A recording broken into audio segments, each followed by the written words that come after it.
बाहरी दुनिया में क्षेत्र युद्ध से हंगामा मचा हुआ था, जबकि ध्रुवांश तो आधे महीने तक किलारो बिजली खाई में बिजली कमल की आत्मा को काबू करने की कोशिश करता रहा। बीच बीच में उसका शरीर कांपने लगता, क्योंकि उसकी अंतरात्मा को यह काम पूरा करने में काफी मुश्किल हो रही थी।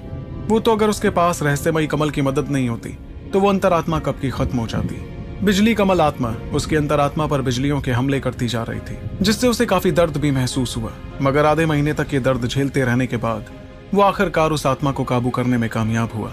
तब जाकर उसने धीरे से अपनी बंद आंखें खोली और वो सुकून भरी सांस लेने लगा। पिछले आधे महीने में उसे बहुत मेहनत करनी पड़ी थी बिजली कमल आत्मा की वजह से, जिसके चलते उसने आ भरते हुए कहा, इस प्राचीन बर्कबास कला के पीछे तो मैंने इस जंगली आत्मा तक को काबू कर लिया। उस आत्मा को काबू करने से ध्रुवांश चेतना कला पर भी थोड़ी बहुत पकड़ हासिल कर चुका था। अब वो और भी ज्यादा खतरनाक बिजलियां इस्तेमाल करने में कामयाब होता। इस बीच उसने अपनी नजरें घुमाई और ट्रेनिंग करती अमर पक्षी फौज को देखा। वो देख रहा था कि अब फौज के हर योद्धा के सीने पर कम से कम एक बिजली निशान तो आ ही गया था। इसका मतलब अमर पक्षी फौज के सभी योद्धा बिजली देव शरीर सीखने में कामयाब रहे थे। मगर सबसे ज्यादा काबिल निशान तो थे किशांक और बाकी दोनों काबिल योद्धाओं के पास, जिनके सीने पर 4 बिजली निशान जगमगा रहे थे।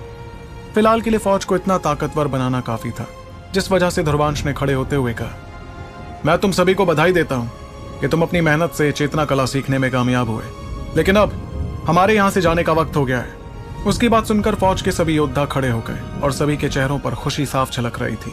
ध्रुवांश ने अपनी बात पूरी की ही थी कि अचानक सभी के कानों में पक्षिका का भेजा गया संदेश पहुंचा, सभी लोग चलने की तैयारी करो। बहुत जल्द इस क्षेत्र युद्ध का आखिरी मुकाबला शुरू होने वाला है, जिसमें आमने सामने होंगे हमारा नक्काश दल और सिकंदरों के गढ़ के सबसे शक्तिशाली दल। उस खबर के तुरंत बाद ध्रुवांश और फौज का हर योद्धा उड़ते हुए किलारो महल चला गया, जहां एक बड़े से दरबार में पक्षिका और बहुत से लोग मौजूद थे। उस जगह पर फिलहाल एक बड़ा सा नक्शा खुला हुआ था, जिसमें एक जगह पर इशारा करते हुए पक्षिका ने सभी को बताया, हमारे दल ने इस क्षेत्र युद्ध में सिकंदरों के गढ़ के आधे से ज्यादा हिस्सों पर कब्जा जमा लिया है। ये सुनकर ध्रुवांश और फौज के बाकी योद्धा भी हैरान हुए। जिस दौरान वो आराम से ट्रेनिंग करने में लगे हुए थे, उस वक्त बाकी गुटों ने ऐसा कमाल दिखा दिया था। तभी पक्षिका ने योद्धाओं की तरफ देख कर कहा, लेकिन असली मुकाबला तो अब शुरू होने वाला है। अभी तक इस युद्ध में तीनों सबसे शक्तिशाली दुश्मनों ने तो हिस्सा ही नहीं लिया था, पर अब वो भी मैदान जंग में उतरने वाले हैं।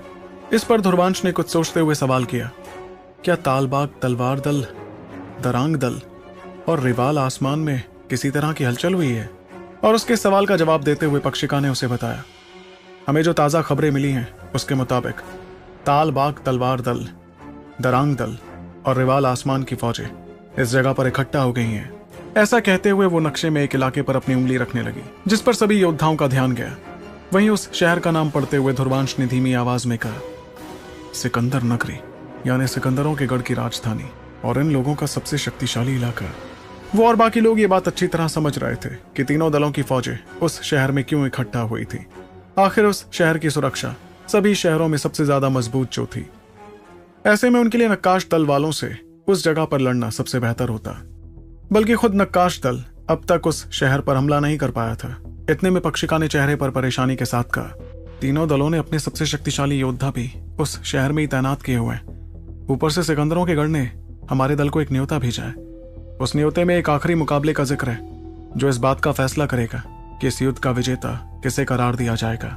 ये सुनते ही ध्रुवांश के चेहरे का रंग बदलने लगा, क्योंकि उसे समझ ही नहीं आया कि सिकंदरों का गढ़ ऐसा आखिरी मुकाबला क्यों चाह रहा था। इतने में उसकी हैरानी देखकर पक्षिका ने उसे समझाया, ऐसा लगता है कि हाल ही में इन लोगों को आकाशदीप दल का साथ मिल गया है, जिस वजह से उनके अंदर एक अलग ही जज्बा और हिम्मत दिखने लगी है। अब जाकर ध्रुवांश को समझ आने लगा था कि अचानक से नक्काश दल के दुश्मनों में ऐसी हिम्मत कहां से आ गई थी। आखिर उनके साथ आकाशदीप दल जैसा शक्तिशाली दल जो था। इतने में ध्रुवांश ने पक्षिका से पूछा, और बादशाहों के क्या हाल है? वो इस बारे में क्या कह रहे हैं? जाहिर सी बात थी कि सबसे ज्यादा काबिल नक्काश दल की तरफ से चारों वजीर ही थे, इसलिए उनका फैसला ये तय करता कि युद्ध में आगे क्या होने वाला था। अब जो कि सिकंदरों के गढ़ ने खुलेआम नक्काश दल को चुनौती दी थी, तो ध्रुवांश जानना चाह रहा था कि बाकी वजीर क्या करने वाले थे। वहीं उसके सवाल पर पक्षिका ने उसे बताया, तीनों बादशाहों ने नक्काश दल के सभी योद्धाओं को सिकंदर नगरी में इकट्ठा होने को कहा है। हमें ये चुनौती स्वीकार करनी ही पड़ेगी, वरना हमारे दल का नाम खराब हो जाएगा। तो फिर चलो हम भी चलते हैं सिकंदर नगरी की तरफ। आखिर अमर पक्षी फौज ऐसे आखिरी मुकाबले से दूर कैसे रह सकती है। पक्षिका ने सभी को उस शहर में चलने को कहा, जिसके चलते सारे योद्धा राजी हो गए। फिर वो लोग तेज रफ्तार में उस ओर जाने लगे जहां सिकंदरों की गढ़ की राजधानी सिकंदर नगरी थी। वो शहर एक बहुत ही बड़ा और शानदार शहर था जिसे देखकर कोई भी खुद को हैरान होने से नहीं रोक पाता। इस शहर में प्राचीन वक्त से ही अनगिनत जंग लड़ी गई थी और इस वक्त शहर के आसपास क्षेत्र युद्ध की तबाही साफ दिख रही थी। उस शहर की इतनी कड़ी सुरक्षा थी कि कोई दुश्मन वहां नहीं घुस पाता। फिलहाल उसकी सीमा पर दो गुटों के बीच लड़ाई चल रही थी जिसमें अनगिनत रोशनियां और शक्तियां यहां वहां होती दिखाई दे रही थीं। ये थी सिकंदर नगरी की दक्षिण पश्चिमी सीमा जहां दो युद्ध नीतियां टकराती जा रही थीं। बाएं तरफ थे सोने के रंग के कवच वाले सुनहरे भाला पकड़े योद्धा जो काफी ताकतवर थे। ये स्वर्ण कवच योद्धा थे बाबिश की स्वर्ण फौज। भले ही बेबिश नक्काश दल के चारों लड़ाकों जितना मशहूर नहीं था मगर उसकी और उसकी फौज की ताकत भी काफी ज्यादा थी। लेकिन इस वक्त हालात उसके और उसकी फौज के लिए कहीं से भी अच्छे नहीं लग रहे थे। ऐसा इसलिए क्योंकि उनके सामने थे खूंखार दिखने वाली फौज जिनके हाथों में बहुत बड़ी तलवारें थीं। ये तलवारें कोई मामूली तलवारें नहीं बल्कि बेशकीमती खजाना थी जिसमें अलग ही शक्तियां महसूस की जा सकती थी। ऐसी तलवारों वाली फौज थी तालबाग तलवार दल की 3000 तलवारी फौज।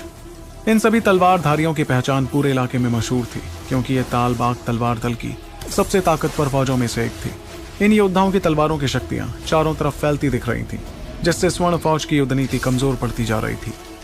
इन शक्तियों के सामने स्वर्ण फौज के योद्धा खुद को बचाने के सिवा और कुछ नहीं कर पा रहे थे। तभी एक गुरूर से भरी हंसी आसमान में गूंजने लगी। बाबिश, तुम्हारी ये स्वर्ण फौज तो ज्यादा देर तक टिकी नहीं पाएगी हमारे सामने। तुम ऐसा क्यों नहीं करते कि अभी हार मान लो ताकि तुम्हारे बाकी योद्धाओं का तो खून बहने से बच जाए। यह आवाज थी 3000 तलवारी फौज में सबसे आगे खड़े योद्धा की जो नीले रंग के कपड़े पहने हुए था। उस शख्स की पीठ पर एक बड़ी सी खास तलवार थी जिसे उसने अब तक निकाला ही नहीं था। इसके बावजूद स्वर्ण फौज इतनी बड़ी मुश्किल में पड़ चुकी थी। वो शख्स अजीब सी मुस्कुराहट के साथ स्वर्ण फौज को देखता जा रहा था। ये शख्स था 3000 तलवारी फौज का लीडर कृतार जिसका ओहदा सिकंदरों के गढ़ में उतना ही बड़ा था जितना कि नक्काश दल में सुकांत और जोहराब का ओहदा। इस बीच दूसरी तरफ स्वर्ण फौज के आगे खड़े योद्धा के चेहरे पर फिलहाल तो परेशानी दिख रही थी। वो गुस्से में दांत पीसते हुए कृतार को देखता जा रहा था। उसने नहीं सोचा था कि उसकी फौज की किस्मत इतनी खराब हो सकती थी कि वो जिस दिशा में आगे बढ़ रहे थे वहां 3000 तलवारी फौज मौजूद थी। वो भी इस बात से अच्छी तरह वाकिफ था कि 3000 तलवारी फौज कितनी शक्तिशाली थी। तभी वो शख्स जिसका नाम था बाबिश चिल्लाकर कहने लगा, कृतार, अपने आप पर इतना अहंकार मत करो। मेरे नक्काश दल के लोग जल्दी यहाँ पहुंच जाएंगे, तब हम देखते हैं कि कौन हार मानता है। इस पर कृतार ने अपना सिर हिलाते हुए हल्की मुस्कुराहट के साथ कहा, अब जो कि तुमने मेरी बात ठुकरा ही दी है तो मैं सबसे पहले तुम लोगों को ही खत्म करता हूँ, उसके बाद निपट लूंगा उससे जो भी यहाँ आएगा। इतना कहते उसने अपनी 2 उंगलियां मोड़ते हुए आसमान की तरफ इशारा किया। इसके तुरंत बाद उसकी फौज की युद्ध नीति एक बहुत बड़ी तलवार में बदल गई जिसकी बेइंतहा ताकत आयाम तक चीरने की ताकत रखती थी। वहीं उस हजारों फुट बड़ी तलवार को तैयार होते हुए देख बाबिश के चेहरे पर और ज्यादा घबराहट दिखी और उसने खतरा महसूस करते हुए चिल्लाना शुरू किया, स्वर्ण फौज के योद्धाओं, जल्दी स्वर्ण ढाल तैयार करो। और उसके इतना कहते ही आसमान में तैयार हुई उसकी फौज की युद्ध नीति से एक सुनहरी ढाल तैयार होने लगी जो तलवार की ही तरह काफी बड़ी थी। देखा जाए तो उस ढाल की मजबूती इतनी ज्यादा थी कि शायद कोई पहाड़ भी उससे टकराकर टूट जाता, मगर कृतार के इशारे पर वो बड़ी सी तलवार बेझिझक नीचे आने लगी और स्वर्ण फौज के ऊपर मंडराती ढाल से टकरा गई। उस ढाल से टकराते ही अचानक उस तलवार से खतरनाक शक्तियां निकलने लगी जिससे स्वर्ण ढाल पर दरारें पड़ती नजर आईं। ये देखते ही बाबिश के चेहरे पर खौफ नजर आने लगा और वो देखता गया कि कैसे ढाल पर आई दरारें बढ़ती जा रही थीं। आखिर में वो बेहद मजबूत ढाल भी एक धमाके के साथ तबाह हो गई और तब स्वर्ण फौज के योद्धा झटका खाकर पीछे जा गिरे। इस बीच बाबिश ने चेहरे पर परेशानी और कमजोरी के साथ धीमी आवाज में कहा, अब तो हमारी कहानी खत्म। दूसरी तरफ कृतार के चेहरे पर शैतानी मुस्कुराहट बरकरार थी जिसके साथ ही उसने दोबारा अपना हाथ लहराया और वो उस बड़ी सी तलवार से पूरी स्वर्ण फौज को खत्म करने का मन बनाने लगा। लेकिन तभी उसकी आंखें सिकुड़ने लगी क्योंकि थोड़ी दूरी पर बिजलियों की बहुत सी आवाजें सुनाई दे रही थीं। अगले ही पल काली बिजलियां तेजी से आगे बढ़ती दिखी जो सीधे कृतार के पास चली गई। इस अचानक हुए हमले को अपनी तरफ आते देख कृतार घबराया नहीं बल्कि उसने अपनी तलवार से काली बिजली का सामना किया। दोनों की टक्कर पर चेतना शक्तियों में खलबली मच गई और लोग हैरानी भरी आंखों के साथ देखने लगे कि आखिर वो कौन था जिसने ये हमला किया था। इतने में कृतार ने भी गुस्से भरी आवाज में उस दिशा में देखते हुए कहा, किसने हिम्मत की मुझ पर हमला करने की? क्या तुम्हें पता नहीं है कि मैं हाथ काट कर रख दूंगा तुम्हारा? वो देख रहा था कि कैसे आसमान का एक हिस्सा काला पड़ता जा रहा था और वहां सैकड़ों बिजलियों की आवाजें सुनाई दे रही थी। पर इन बिजलियों के कड़कने के साथ ही अचानक से एक लड़के की हंसी से भरी आवाज भी कृतार के कानों में पड़ी। हाथ काटेगा? कसाई हो क्या मुन्ना? वैसे मैं हमारा तारुफ करा देता हूँ। हम है नक्काश दल के अमर पक्षी गुट की खतरनाक अमर पक्षी फौज। उस आवाज को सुनकर बहुत से योद्धाओं का ध्यान एक झटके में उसोर हुआ, जहां का आसमान काला पड़ता जा रहा था। वहीं अभी तक हार मान चुके स्वर्ण फौज के योद्धाओं के चेहरों पर बेइंतहा खुशी और सुकून झलकने लगा जब उन्होंने वो नाम सुना। इस बीच कृतार ने भी देखा कि कैसे उस हिस्से से 1000 योद्धाओं की एक फौज आगे आने लगी। ये सारे योद्धा काले रंग के कवच पहने हुए थे और उनके काले भालों से एक बेहद शक्तिशाली युद्ध नीति तैयार थी। इस युद्ध नीति में काली बिजलियां भी मंडराती दिख रही थीं, जिसकी गर्जन से आसमान में तहलका मचा हुआ था। एक पल बाद कृतार ने हल्की मुस्कुराहट के साथ कहा, अच्छा तो तुम ही हो अमर पक्षी गुट की अमर पक्षी फौज। काफी वक्त से तुम्हारे चर्चे सुनता आ रहा हूँ। वैसे तुम शायद इस फौज के नए सेनापति हो ना? क्या नाम था तुम्हारा? धुरवेंद्र? नहीं, ध्रुवा। अब हाँ, ध्रुवांश। सुनने में आया कि तुम्हारी फौज ने हाल ही में किलारो फौज को भी हरा दिया। इस पर ध्रुवांश के चेहरे पर हल्की मुस्कुराहट दिखी, जिसके साथ उसने अपनी नजरें घुमाते हुए स्वर्ण फौज के योद्धाओं को देखा। वहां देखकर उसने सबसे पहले बाबिश से कहा, बाबिश देखो, एक क्षेत्र युद्ध इतनी जल्दी तो खत्म होगा नहीं, तो तुम ऐसा क्यों नहीं करते कि अपने जख्मी योद्धाओं को लेकर यहाँ से चले जाओ? तब कृतार ने तुरंत उसकी तरफ देखकर हंसते हुए कहा, तुझे क्या लगता है कि तू इन्हें बचा लेगा? बेटे, दूसरों को बचाने से पहले अपने आप को बचाने के बारे में सोच। तू यहाँ आ तो गया अपनी मर्जी से, मगर अपनी मर्जी से जा नहीं पाएगा। जाहिर सी बात थी कि कृतार को अमर पक्षी फौज से जरा भी डर नहीं लगता था।